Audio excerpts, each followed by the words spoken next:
You all know there are hundreds of betting sites out there, but don't be fooled. Some sites are legal in some states only, some sites pay in Bitcoin, and some sites have even been hacked. However, BetUS has been in business for over 30 years. They have future bets that are paying out in the thousands, and there's still time for you to bet on the Super Bowl, the National Championship, and even the NBA Championship. Just use the QR code right here, and it'll take you to the BetUS site. BetUS. Check it out and bet responsibly. Are you a fellow car guy? I have a 2008 Ford Mustang GT convertible, and nothing makes me happier in that car than when it's nice and clean. And you know who helps me get there? RevAutoCarCare.com. They help me get that pony looking as nice and shiny and ready for any of the car meetups that are all around the great city of El Paso. Spoil your car and go to RevAutoCarCare.com/Tipton and view all the inventory they have and find out what works for you to help make your ride shine. RevAutoCarCare.com/Tipton. Use promo code Tipton33 at checkout to save 15%.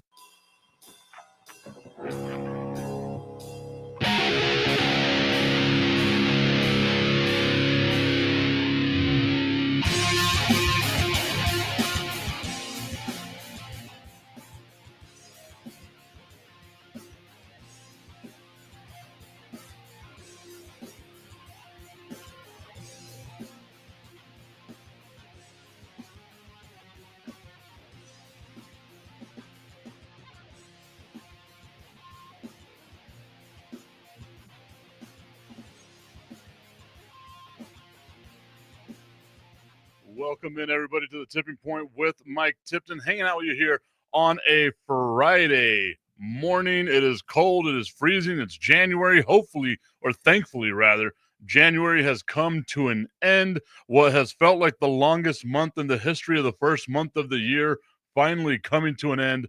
After today, we've got the Royal Rumble happening for my WWE friends out there. Tomorrow, I'm excited about the Royal Rumble. That's one of my favorite events in wrestling. Want to give a shout out to everyone that tunes in on YouTube, on Facebook, on X, and of course, everyone that's tuned in on Roku via National Streaming Sports. Shout out to our friends over at National Streaming Sports. I saw our friend Sonia Pearson, who chimes into the show every now and again, and I've been on her show multiple times as well.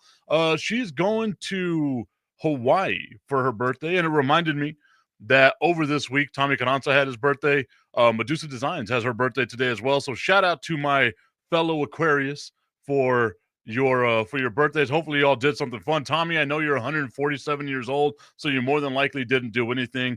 And Augustine, I don't know when your birthday was, but I'm pretty sure you were hatched. So I don't think you get a birthday or any birthday love. Anyway, all right. It's Friday. I always leave Friday up to y'all on what the topic is going to be. I've got opinions on stuff. It's up to you to get the opinions out of me. So we'll do that coming up here in just a little bit. Obviously, I want to get started in specific places, trying to get the conversation going where I want the conversation to go as I check and double check and make sure all of the social media stuff is actually working, which thankfully it is. So I want to start off today's show by introducing y'all to a brand new partner that we have. You see it right here on the bottom of the screen working with us. It is Dubby. Shout out to Dubby. It's Dubby Energy Drinks. Dubby is a clean energy drink that's made to give you focus with no crash, no jitters, no angst, none of those feelings that the other energy drinks give you. I know for me, I don't like the way I feel after I do energy drinks where I feel like my eyes are popping out of my face and all that other stuff. Dubby doesn't have any of those things. They have no maltodextrin fillers. They don't use artificial dyes. Dubby contains just vitamins, amino acids, and nootropic formulas, along with 150 milligrams of caffeine. All right. That's why I am going to start using Dubby from now on. I noticed with myself, I've got issues focusing. I've got issues just keeping my energy up. I've drank the majority of it. I started about an hour or so ago. I've drank the majority of it, and I already feel myself.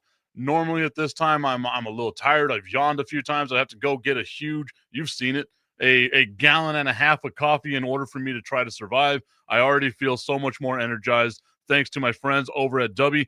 Go to Dubby's website, use promo code Mr. Tipton33. That's MR Tipton33, and save up to 15% on all of Dubby's products. More from W here as we go on throughout the rest of the day. All right. A little bit later on, we are going to be joined here on the show. Just double checking and making sure everything is working here for me. It is going to be Grant Mobley who's going to join us on the show. He is a jewelry and watch editor with Only Natural Diamonds. So that's going to be fun to have him as a part of the show once we get going here on the Tipping Point with Mike Tipton. We might have ourselves a couple of commercials leading into that just so that way I can make sure everything is good to go with Grant. That'll be coming up here in about 10 minutes as we continue on here on a Friday with the Tipping Point with Mike Tipton. Now, as I said, I wanted to talk a little bit about the Ippei Mitsuhara drama that's going on with the going on in MLB surrounding Shohei Ohtani, surrounding all of the stuff that's going on out there as well.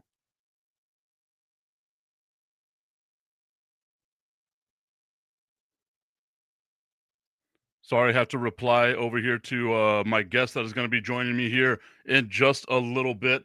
Grant Mobley, once again, he'll be joining me here on the Tipping Point. We're going to be talking about stuff that you need to get your people for Valentine's Day. Valentine's Day right around the corner. Me, as someone that was born right around Valentine's Day, it's one of those great days. Go out there, get gifts for people, okay? It's that simple.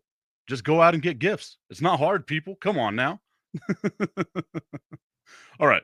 But Ippei Mitsuhara is supposed to be sentenced coming up next week. And this is after he pleads guilty to stealing money from Shohei Ohtani, from doing all the things it is that he was doing, the nefarious activities that Ippei Mitsuhara was doing, stealing from Shohei, gambling, according to himself, having a massive gambling addiction. And Ippei's trying to plead to the judges saying, look, man, don't give me a huge, long, lengthy sentence, anything of that nature. Just have mercy on me, please. Like just have mercy, and we'll see how everything goes. And just 18 months. That's all I want. Please give me 18 months in prison. Meanwhile, the prosecuting attorney is saying, "No, we want to give you 5 years in prison, 57 months. So basically, 5 years in prison for stealing from Shohei Ohtani." And Ippei is asking for this leniency because he wants to. He says it's his gambling addiction, which has caused all of these issues for him. And it turns out, according to the prosecuting attorneys, that Ippei never once had a gambling addiction. Tommy Canassa saying, good morning, Tip. Good morning to you, Tommy. Hope that you are having a great day, my friend. But it turns out that Ippei never really had a long-standing gambling addiction, right? And these are Ippei's words that he's saying. He's like, look, guys, I had this issue. I go to casinos 4 or 5 times a week. But as prosecutors reviewed all this stuff surrounding Ippei Mitsuhara and Shohei Ohtani, the prosecutors review it and they say, there was no evidence that Ippei had any type of gambling addiction. And they go out and they continue to talk and they say, well, looking at his bank accounts, because Ippei's saying, I'm living paycheck to paycheck, right? And living in California, people know, very expensive place. Maybe, just maybe, there's an issue with Ippei, being broke because California is an expensive place to live. But Ippei, unfortunately for him, was unable to convince anybody that he was living paycheck to paycheck, because it turns out that he was actually living better than most people because Ippei Mitsuhara had what was it, $195,000 in his bank account the week that all this stuff happened. So the guy had money, right? Like at least a decent amount of money. Clearly not as much as what he stole from Shohei Ohtani for all the gambling issues. But you could tell, like, he's not living paycheck to paycheck, right? And if you remember, when all this stuff first comes out with Ippei and Shohei, and if you don't know what I'm talking about, Ippei Mitsuhara is Shohei Ohtani's was Shohei Ohtani's interpreter for the LA Dodgers. It turns out whenever the Dodgers are about to start the season next year that Ippei stole $16 million from Shohei Ohtani for gambling issues. But I find it hard to believe that if Ippei Mitsuharu's bank account has that much money in it, why would Shohei need to be the one to like do these wire transfers? Why wouldn't he just wire the money to Ippei, right? Because even though it's his translator, in Major League Baseball, translators are that player's best friend. They're that player's right hand. They're that player's everything. And Ippei Mitsuharu being that for Shohei Ohtani, I genuinely believe that Shohei, instead of just saying, okay, I'll pay these bookies or whatever, would just give the money to Ippei, and then Ippei would do whatever the hell he's got to do, right? Especially if it's Ippei, and you're saying, okay, I'm the one who's going into Shohei's bank account. I'm the one who is constantly, on these phone calls and, doing all these business deals for Shohei Ohtani. I'm the guy that's doing all this stuff for him. Why wouldn't I just send it to myself? Right? Like I find it so hard to believe that someone can be a criminal mastermind stealing $16 million from somebody without, one, that person knowing, and then two, not even really hiding the trail. Right? Like if you're going to go off of, well, Shohei doesn't check his bank accounts because Shohei doesn't need to check his bank accounts. Cool. Right? Like I guess there was a story ESPN did that Shohei has always been super sheltered by people, so he just doesn't even know how much money he has because other people handle these things for him. Give me a quick break here, guys. Just 1 second.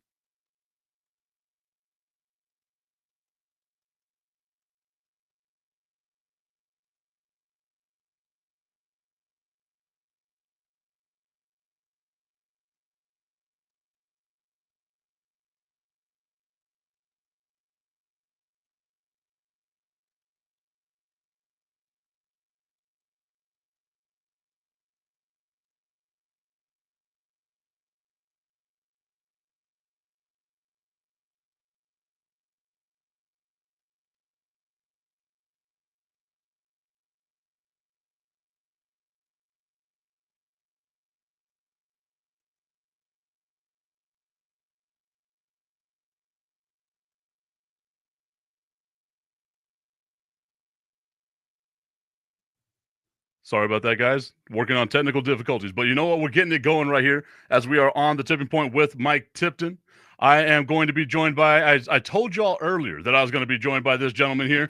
He is brought to us by Natural Diamonds. Grant Mobley, thank you so much for being a part of today's show here on the tipping point with Mike Tipton. Now, Valentine's Day. Thanks so much for having me.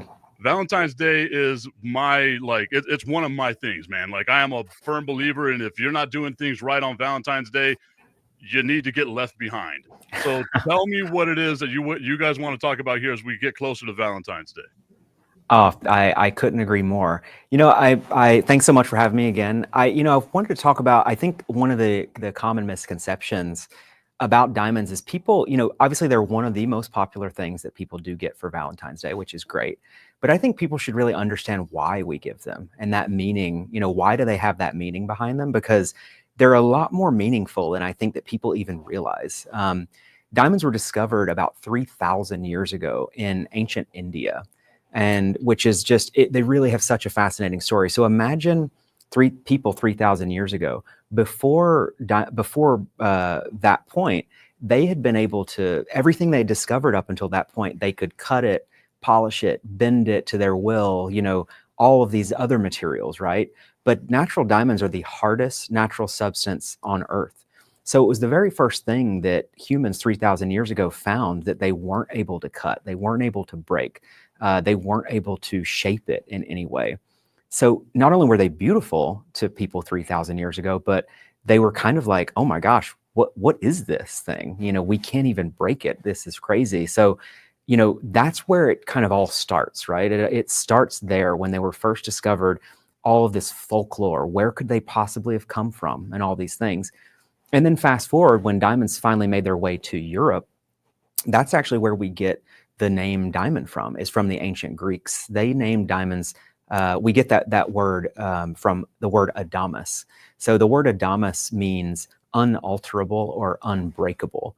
And what's interesting about that is that they also use that word to describe love. And so, because nothing else is unbreakable besides diamond other than love. And so that's really where we get that immediate connection between the two of love and diamonds and everything. So, and that's actually why in the very first diamond engagement ring on record was given in 1477 by Archduke Maximilian of Austria to Mary of Burgundy. And that's the first one on record. We know that there were before that, but that's the first really, good record. And this sort of sparked that tradition, that of course we still follow today. And the reason that he gave it, and he wrote about this, was because he needed a natural diamond to show that love, And so I think that's just so fascinating. It's so different than I think what most people realize. So I love diamonds, right? Like I didn't know that about the history of diamonds. I'm just one of these, very simple dudes. It's shiny, so I'm gonna fall in love with it, right? What's the difference between natural diamonds and lab-grown diamonds, though? Great question. And there's a huge difference. So it's a common misconception that natural and lab-grown diamonds are the same, right? But they're not. If natural and lab-grown diamonds were the same, then we wouldn't be able to tell them apart. But in fact, they are distinguishable from one another 100% of the time. We can always tell them apart. And really, to understand how that is, you have to go back a little bit into diamonds' origin. So natural diamonds were formed very deep inside the earth, about 100 miles below the surface, from 1 to 3 billion years ago. And that's billion with a B. So we're talking way before any life on Earth. And so diamonds, quite literally, natural diamonds are quite literally the oldest thing that you'll ever be able to touch or hold, or let alone own. So it's a very, very, very cool thing to have, where lab-grown diamonds, on the other hand, are just like any other manufactured product. They're made in factories in a matter of a couple of days to a couple of weeks, depending on the method that they use. And basically, they have these big industrial presses that cause carbon atoms to crystallize to form, diamond material. And so because they're grown really, really quickly, that's how we can tell them apart, 100% of the time. And so they are not the same. And so because lab-grown diamonds can be made in unlimited quantities, that's why they don't have the same value of natural diamonds. Natural diamonds get their value based on how rare they are to find in nature. So the rarer a particular diamond is to find in nature, the more valuable it will be. But lab-grown diamonds don't follow those rules because they can be made in unlimited quantities. So their price is only tied to production cost. So that's why you see, since 2016, when lab-grown diamonds first started getting onto the market, their prices went down by more than 85%, just since 2016. Where natural diamonds, on the other hand, their price, over decades of price data, it raises about 3% per year on average. So it's a huge, huge difference in value proposition for sure. Grant Mobley joined us here on behalf of Natural Diamonds. I see you've got some beautiful things right there in front of you. Go ahead and let us know about some of the diamonds that you brought with you today. Yeah, I get so many people ask me all the time about tips for shopping. What should I buy? Oh my gosh, I need to buy something for Valentine's Day, whatever. I want to try to make it easy for people. So I like to tell people, start with the basics, what I call the natural diamond essentials. They're the most important thing. So if your partner doesn't already have a diamond tennis bracelet, if they don't already have a diamond tennis necklace, if they don't already have diamond studs, diamond hoops, all of these amazing things, that's where you should start. Start with the studs, start with the hoops, because those are the starting points. Those are really how you build your diamond wardrobe. You start with these essentials, and then they can grow from there, because the essentials, you can wear them every single day. You're going to get your absolute most wear out of them. They're heirlooms, right? Natural diamonds are heirlooms, so it's something you're going to pass down for generations. They literally last forever. And so, that's not just a slogan, So it's, start with the essentials. Another thing is, a lot of people are probably thinking about getting engaged very soon, maybe for Valentine's Day. Oval shaped diamonds are a very, very good option for that as well. They've been increasing in popularity ever since some really high profile celebrity engagements, like Lady Gaga just got engaged with a beautiful natural oval diamond. It's gorgeous. So ovals are really something to think about. You don't always have to stay in the, the round, brilliant cut, that sort of thing. There's a lot more out there. So, don't be afraid to step outside the box when it comes to that stuff too. So tell us, I mean, obviously all those are beautiful gifts. Like I'm the type of person, like I feel like if I buy too much diamonds, it might just be like smothering, right? But I also feel like there's no such thing as too many diamonds. So what should my mindset be going into the Valentine's Day holiday that we have coming up? Well, you and I are definitely speaking the same language because I don't know how much you could see in the camera, but I do wear quite a lot. I certainly practice what I preach, and it is there. Buying diamonds even for yourself can be sort of a gateway drug almost. Like I absolutely love them, and it's so much fun to stack things and mix them and match them. And I tell you, when you start wearing awesome diamonds, people almost forget about the fashion. Like where you get all the compliments is coming from the cool jewelry. I'm telling you. So I agree. There's never enough. It's not like you have to have everything on all at one time, right? So, but if they've already got all of those basics, so if they've got the studs, if they've got the diamond hoops, the tennis bracelets, all that stuff, another really good option I think are stacking rings. So diamond stacking rings. They very affordable. I mean, you can get diamond stacking rings starting at $200, and then go up to sky's the limit, right? So there are natural diamonds in absolutely every price point. So don't be afraid to walk into a jewelry store. I like to tell people it's always better to shop in person, especially when it comes to fine jewelry, because you need to see it, you need to touch it, you need to feel it. Your local jewelers are there to guide you. They're there to educate you. Don't rely just on the internet. The internet is a great place to go to get some ideas, things like that, but go shop in person. Your local jeweler has probably been around for 20, 30, 40, 50, 100 years. And they have been for a reason, right? Because they have a good reputation, because they're, they educate their clients and so forth. So really lean on them. That's what they're there for. Grant Mobley here once again on behalf of Only Natural Diamonds. Where can we go to learn more and get better versed in all that we can about diamonds? Well, our website is naturaldiamonds.com. Naturaldiamonds.com is sort of a one-stop shop, I like to say. We don't sell anything, so don't worry about that. But it's a place to go to get educated about natural diamonds, lab-grown diamonds, about the diamond industry. It's a place where you can discover new designers or see, celebrity wrap-ups. It's a place for you to get inspiration about things that you might want to buy, or, it's anybody that's really into jewelry, anybody that wants to get into jewelry, naturaldiamonds.com is really a one-stop shop for everything. Grant, thank you so much. I know you've got a busy day today ahead of you, my friend. I appreciate you for joining us here on the Tipping Point with Mike Tipton. Naturaldiamonds.com. Go visit that website. Grant, thank you so much. Thanks, Mike. I appreciate it. Awesome. So there you go, guys. I told you a million times, guys. I am all about the Valentine's holiday. Go out there, spoil that person, that special person in your life. Naturaldiamonds.com to go learn more. Trust me, it doesn't matter what point of the relationship you're in. A diamond is always a fantastic gift. Marlene Salcedo already going on saying, I want diamonds right now. She saw that beautiful diamond earlier on. I was like, oh, good morning, beautiful. I'm telling you, it doesn't matter the size of the diamond. Any diamond is going to make anybody happy, even with me, right? Like I love jewelry. I've been wearing my Apple Watch. I miss wearing like my Movado and stuff like that. Like if Movado had a digital watch like Apple does, I would just be a happy guy. I sound like a pretentious douche right now saying all that, so I need to dial it back on that stuff. But hey, get used to this type of show, guys, because it's not always going to be about sports. I am here for Mother's Day, for Valentine's Day, any of those holidays. Spoil those people in your life. It means a ton to them. Okay. Awkward transition? Is that what we're going to do right here? Awkward transition? Do I go back to Ippei, or do I talk about my favorite diamond that I have right now in the sports world, which is Victor Wembanyama? Damn, I'm good. I am good at this, guys. Not really. But Victor Wembanyama from the San Antonio Spurs yesterday gets added to his very first All-Star game, there's all these press conferences, things like that, and then you get these words coming from Anthony Davis of, if Victor Wembanyama wins the Defensive Player of the Year, all it is a sign that there's a narrative to push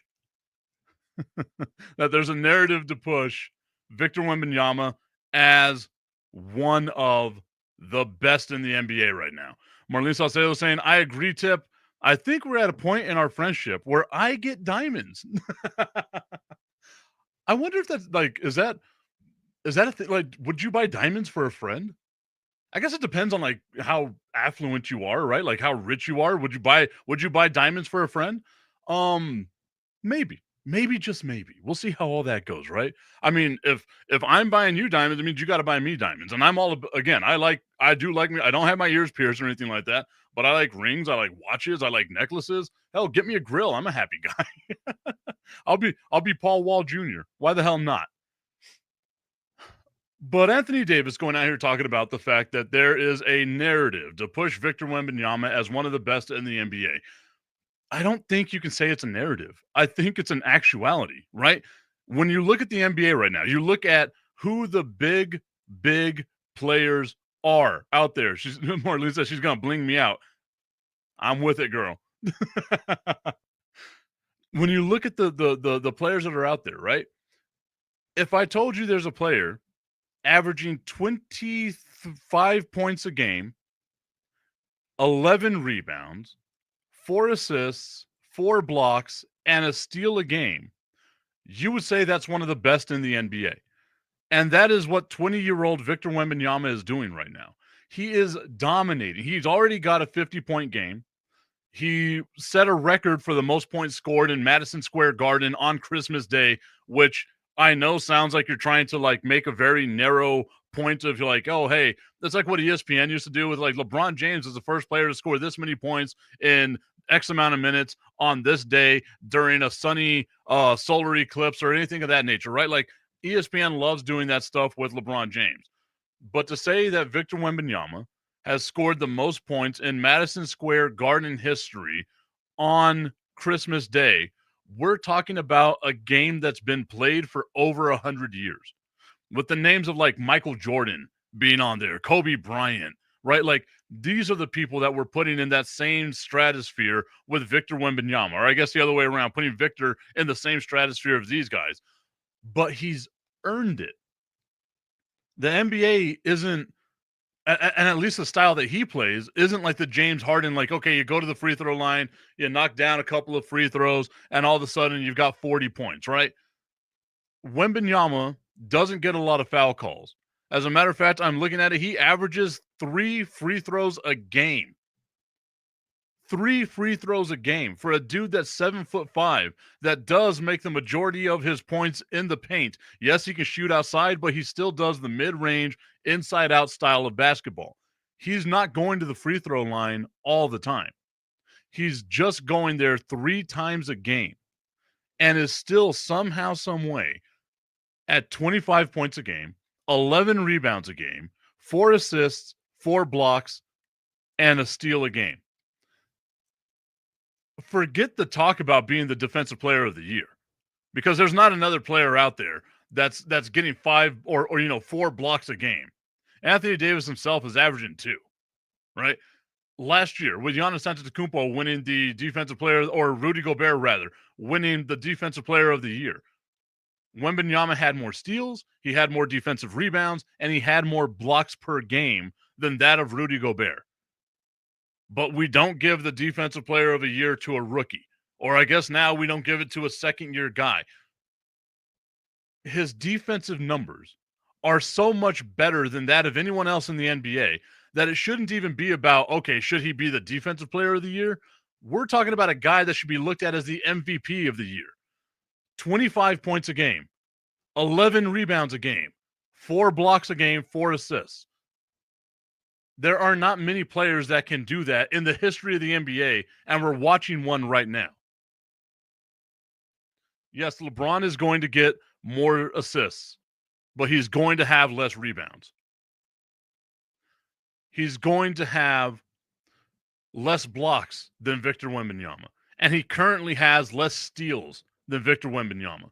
Augustine asking the age-old question, and one that I believe is always important whenever you talk about team success, right? How are the San Antonio Spurs doing right now? And the fact of the matter is the San Antonio Spurs are a middle-of-the-road team. They're currently in the playoff, like the playoff picture, but in the playoff game, right? Like if the playoffs started today. But how bad would this team be without Victor Wembanyama? Like they would be historically bad without Victor Wembanyama, right? Because he is a game changer. Whether it's on offense, whether it's on defense, he is a complete game changer for the San Antonio Spurs. When you look at like San Antonio, I understand and I get it that you want to have like all these conversations. You say, okay, well, and that's why he isn't in consideration, right? The Lakers are not much better than the San Antonio Spurs, right? Like the LA Lakers, if we're going to be talking about them, the Los Angeles Lakers in the Western Conference right now are 28 and 19, where the San Antonio Spurs are 20 and 24. So 5 more losses than the LA Lakers. That's it. That's all that separates them is 5 games. It's not like Anthony Davis and the Lakers are exponentially better than Victor Wembanyama. And like I get it, right? Like if the Spurs were the Utah Jazz right now, where they had 10 wins on the season, then I'd say, yeah, you know what, he's not doing anything defensively, right? But it's not that far of a separation. Whenever you have a total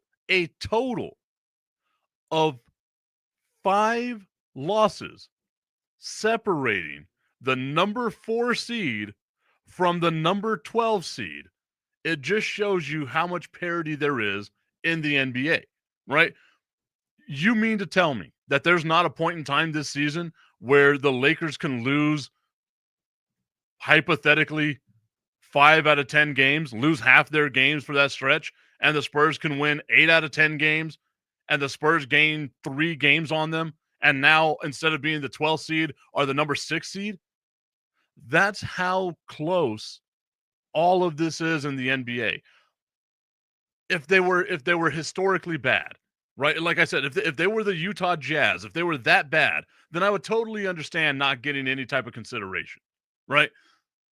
But the fact of the matter is where the Spurs are at right now as a 12th seed in the Western Conference is literally 5 wins away from being the 5th seed in the NBA's Western Conference. It's not a huge gap. It's not a huge disparity. Augustine saying, yeah, but at the moment, it's not happening. The Spurs aren't even top 4. Well, neither are the Lakers. The Lakers are the 5th seed. Being top 4 means nothing. Literally nothing, especially in the NBA, because we've seen number 1 overall seeds lose. We've seen it all the time, like especially in the playoffs, right? It's not so far fetched like the New York Knicks team that lost to San Antonio Spurs in the 1999 finals was an 8th seed. A couple of years ago, that 8th seed Miami Heat team went to the NBA finals against the LA Lakers. Seeding in the NBA doesn't necessarily mean anything. It genuinely doesn't, especially whenever you have 5 games separating 8 teams. It's not a huge disparity in this stuff. So yeah, we can talk about, okay, Victor Wembanyama isn't in consideration for the defensive player of the year because the San Antonio Spurs aren't in the top 4. Well, hell, neither are the Minnesota Timberwolves, who had Rudy Gobert, who is the reigning defensive player of the year, and neither are the LA Lakers, who are the 5th seed right now, who have Anthony Davis, who thinks he should be considered the defensive player of the year. Again, it's all about value. Victor Wembanyama changes the game more, exponentially more than Anthony Davis does on the defensive side. He changes the game more than Rudy Gobert does on the defensive side. So to sit back and be like, oh, he's not a number 4 seed or higher. Why is it number 4 seed? Right?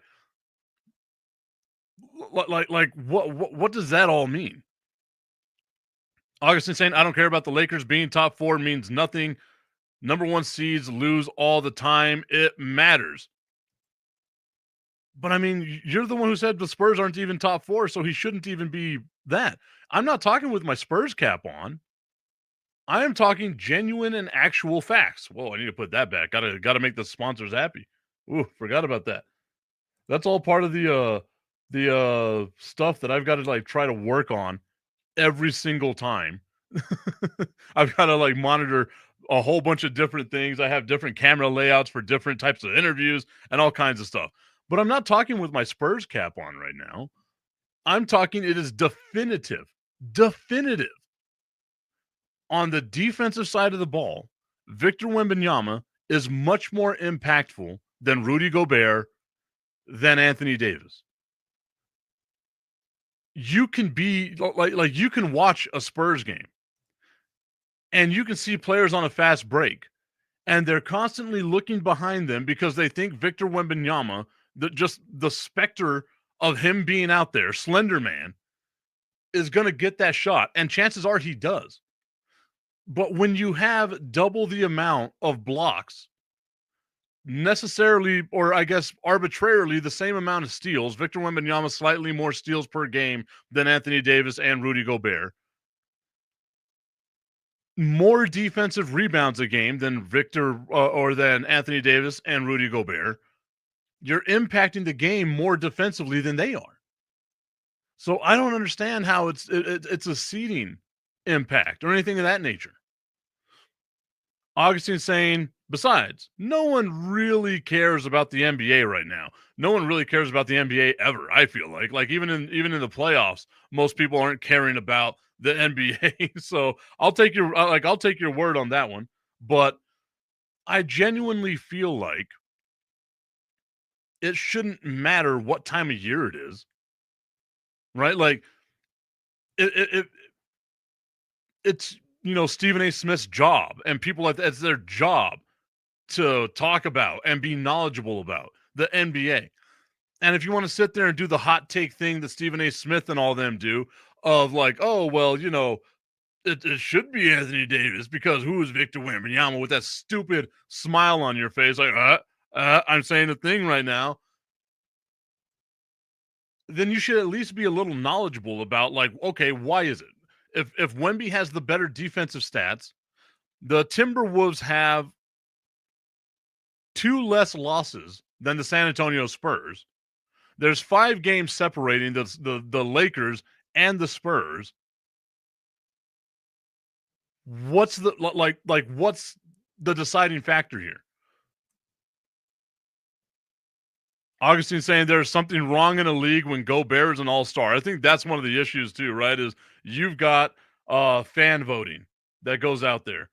And fan voting is always, always, always going to impact players. I think Major League Baseball did that one year too, right? And they had like some outfielder from the Miami Marlins who played like 20 games or something like that, wound up making an all-star team. Like I've got to look into that, but I'm not a big fan of like fan voting and stuff like that, right? But Rudy Gobert is a double-double, right? Like he's a dude, he'll get you 10 points, he'll get you 10 rebounds. Like that's good enough. Augustine saying it's not fan voting, it's the lack of talent. But I mean, we're talking about a guy with Rudy Gobert who's a multiple-time defensive player of the year, right? Like, sure, whenever the playoffs come, he gets, like he's kind of out of his element. He gets knocked out of the games, but yeah, like I still just don't understand how it is that we can sit back and be like, okay, Anthony Davis, you're right. Victor Wembanyama doesn't deserve the defensive player of the year because you think you deserve the defensive player of the year. Your team isn't that much better than the San Antonio Spurs. your statistics are worse than that of Victor Wembanyama, how can you say that you are a better impactful player on the team? And then if we're going to go with like team defensive rankings and stuff like that, then it's the team that's helping you be better. But if you're the only anchor on the team, come on, man.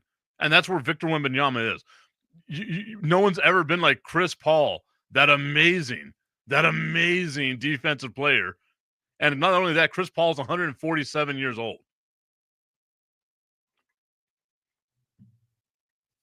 Augustine going on saying Anthony Davis deserves his unibrow. I guess I'm with it, man. Like it is a rather like at this point in time, like it's your calling card, right? Like that's your thing. It's who you are. So for me, I don't think you can shave it. Like he's got to keep it, right? Like it's the only thing people know him for, other than being LeBron's sidekick. Oh man, I'm gonna get yelled at one of these days. Tommy Canazzo saying, I still remember Luka manhandling Gobert in the Western Conference Finals last year, putting him on skates. That's the thing, man. Like, at least with Anthony Davis and Wembanyama, their offense allows them to stay on the court all the time. As soon as Gobert's out on the paint, whether it's, a mismatch on a pick and roll where you have to guard someone like Luka and Luka just puts you in the absolute blender and it's the end of your career. Like you feel like, oh my God, this dude's better on the bench. Like he better serves the team on the bench. At least Anthony Davis and Victor Wembanyama have some lateral movement to him, right? Like the amount of times I've seen Victor Wembanyama block dudes going up for a 3-pointer just because, again, he's 95 feet tall. Like, that's not something Rudy Gobert can do. And then Victor Wembanyama is sneaky fast. Like it's crazy to see someone that big move as fast as what he does. He's got great lateral movement, the pliability, all those things, right? The difference to me is Victor Wembanyama isn't anchored by other players that help him out. The San Antonio Spurs defense is funnel everyone to Victor, and hopefully Victor can do something at the rim. Like, because the San Antonio Spurs defense, and it sounds weird for me to say this as a Spurs fan, is bad. And their offense isn't great. And everything, whether it's the defensive end or the offensive end, is going to run through Victor Wembanyama. A 7'5" two-way player is, again, insanity. Insanity. Augustine saying Tipton is in love with Wemby. If Wemby was on anybody's team, I assure you, if Victor Wembanyama was on your favorite team, you'd be in love with him too. I also think it's a cheat code. I say it all the time. It's unfair that Victor Wembanyama is in the NBA. Like, it's so unfair because he's 20 years old. He's already one of the best players in the NBA right now, and he's 20 years old. He's going to get better. Think about he's averaging 25 points a game, 11 rebounds, and 4 blocks a game. And he's just going to get better. And I'm super excited about it because I love the matchups, like the future matchups, right?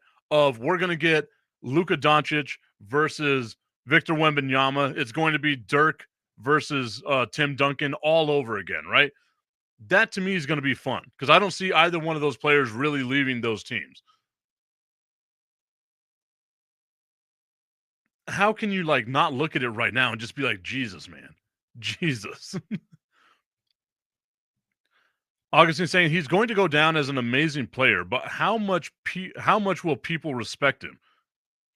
We're talking about Wemby right now?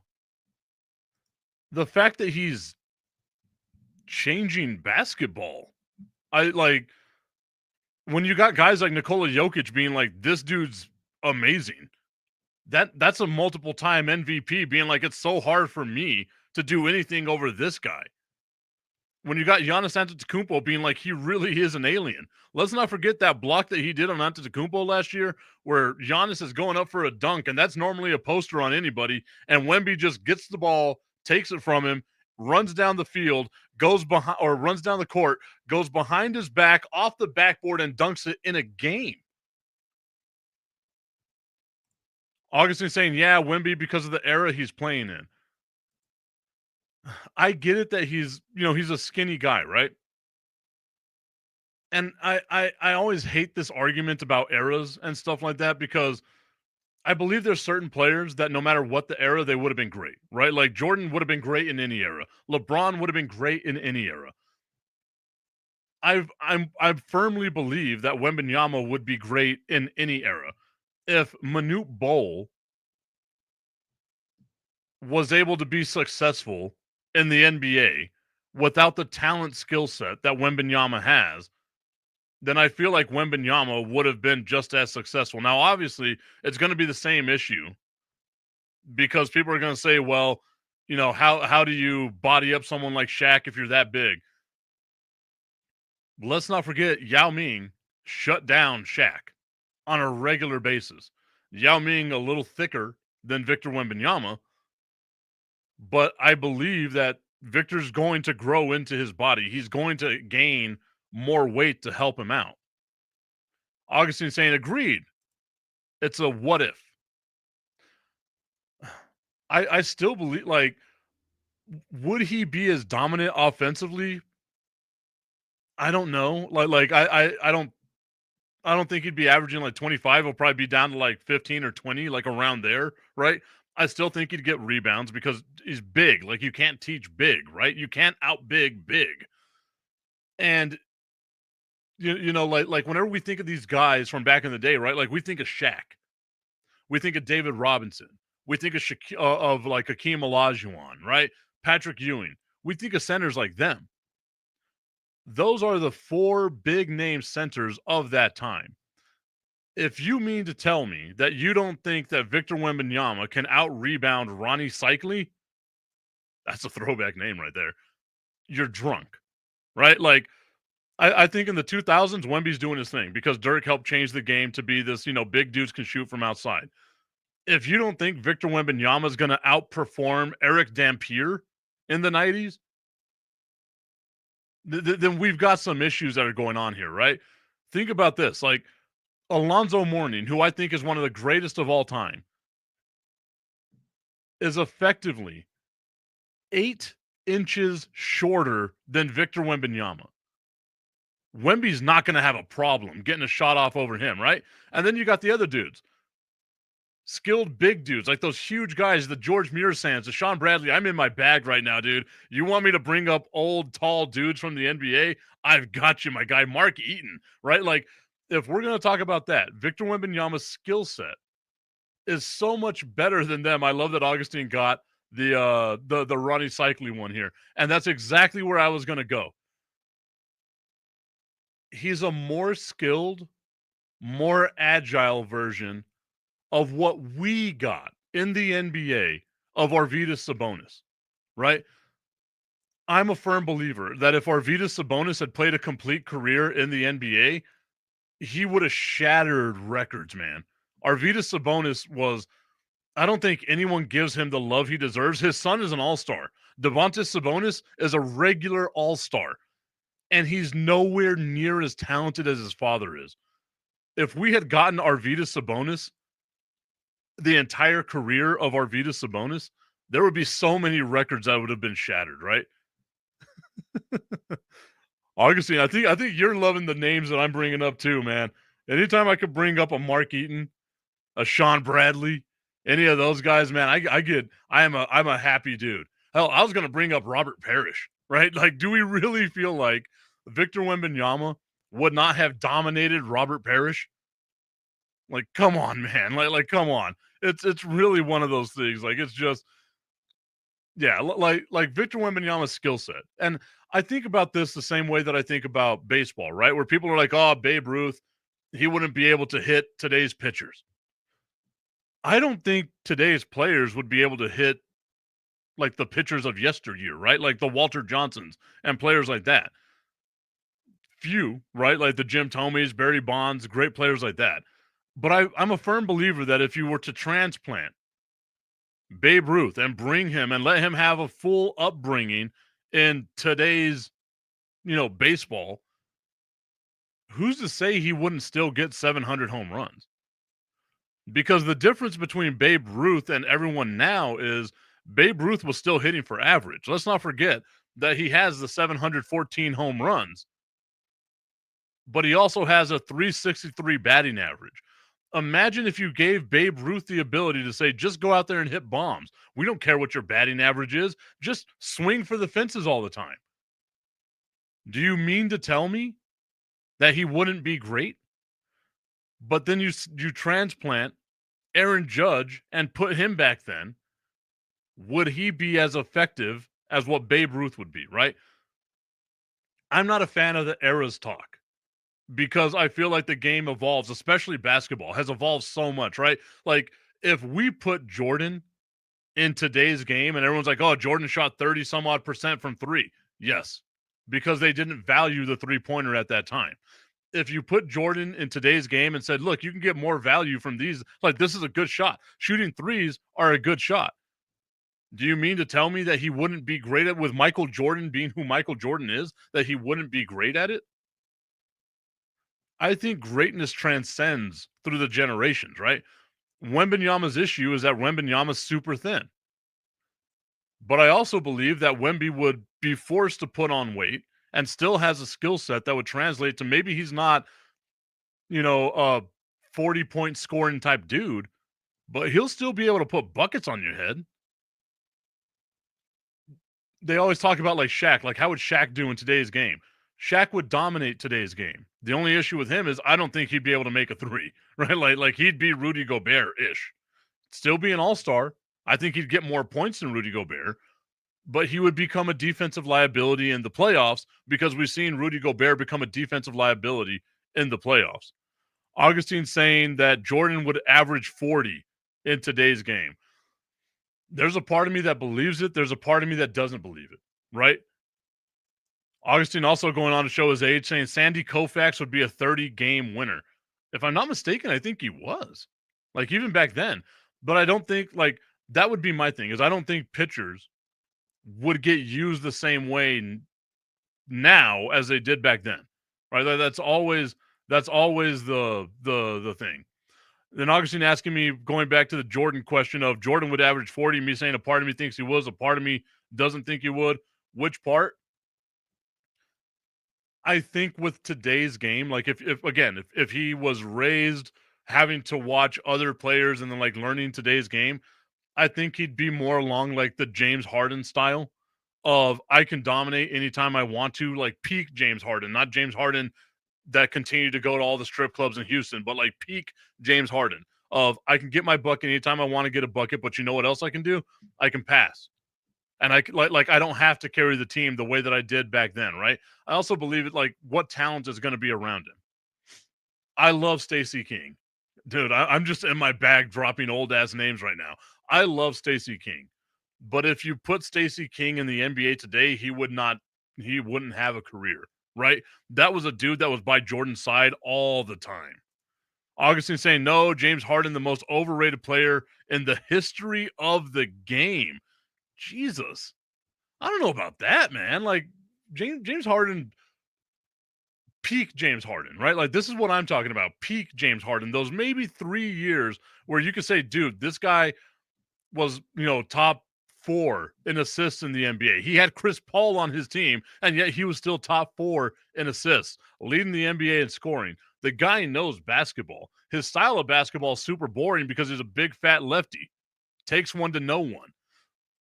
But it's just, man, like I don't know if I could say overrated. I like James Harden, man. James Harden was a good player. Was. Notice I went past tense here. Was a good player. James Harden, I think the last 5 years, not so much. And that's the thing, right? Is like for a period of time, he was great. Same thing with Russell Westbrook. For a period of time, he was great. The game just doesn't age along with them. Yeah. But I think Jordan would be more apt to use his teammates, right?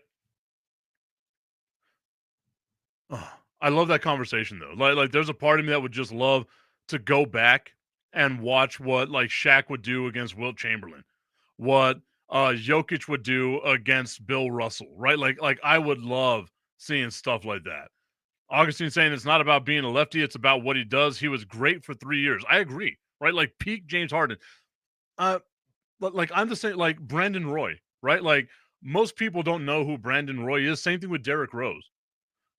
At their peaks, they were amazing. It's just everything else that surrounded the peak with Derrick Rose, the drop off, right? Like it was just, man, like it's one of those things of like, what if? I equate James Harden to being like modern basketball Babe Ruth because my dude was in a strip club.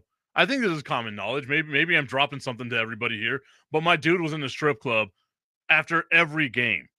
After every game, James Harden was just in a strip club drinking, smoking cigars. That right there, modern basketball Babe Ruth. Maybe that's why I like him, right? Just a big fat lefty with a beard who goes out, smokes, drinks, and has himself a good old time. Augustine asking, how did it go at the VA? Interesting, at least, right? Like, I was diagnosed with sleep apnea. I don't snore, but I was diagnosed with sleep apnea back in 2016 because I just don't breathe. And for some reason, despite me being diagnosed, despite the Air Force doing a surgery on my nose, none of that was in my VA record. So I've got to like get the sleep apnea machine and do all that stuff because Jesus, I get to that sounds so old. That's why I'm also trying to lay off of like the sodas, stuff like that. That's why I've partnered with my friends over at Dubby, all natural energy drinks with my friends over at Dubby. Once again, just let me give them a quick shout out. I'll answer that question in a little bit. Augustine, Dubby, a clean energy drink that is made to give you focus with no crash, no jitters, no angst like those other energy drinks give you where you're just shaking the whole time. Dubby's got none of that. What they do have though, vitamins, amino acids, nootropics, and 150 milligrams of caffeine. They are made here in the U.S. They're FDA inspected at a facility that strictly adheres to GMP manufacturing guidelines. I'm all about what I've got so far with Dubby helping me out with that stuff, right? I'm trying to lay off the sodas. I'm trying to lay off of maybe the coffee, things like that. I'm not one of these people like I need my coffee or else I'm a zombie, right? I just like the flavor of it. But for me, I needed stuff to help me focus. I needed stuff to kind of help me out. And that right here is what I'm getting with Dubby. Augustine saying, you have no idea what you said, huh? How dumb do you think I am? Like genuinely, how dumb do you think I am? Like, my God, guy. I know I don't speak like I'm a pretentious douchebag all the time, but come on. You got to give me some credit as if I'm not going to do any research on a product. This guy. Augustine saying, Tip, let's go eat later. We'll talk about that coming up today, my guy. I think we can work it out today. Are you talking about today? You talking about later on the week? You talking about later on this year? Later on the decade? Define later. All right, everyone. I want to thank you all so much for being a part of today's show. All the shows this week. Remember, without the support I get from you guys, there would be zero ability for me to do this. So I want to let you know that genuinely, I appreciate those of you that tune into the show, that watch the show, even if you're just hanging out in the background, you don't comment. That's cool with me. I am fine with it. I appreciate it all so much. Augustine saying, let's go eat Monday. I got you, my guy. Let's go find a place to eat on Monday. We'll revisit it later on this week. All right.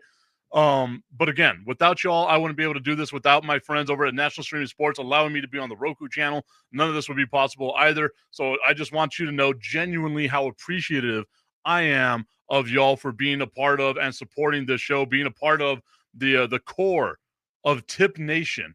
I still want to say Tip Heads, but Tommy told me not to say Tip Heads. Maybe I'll come up with something else.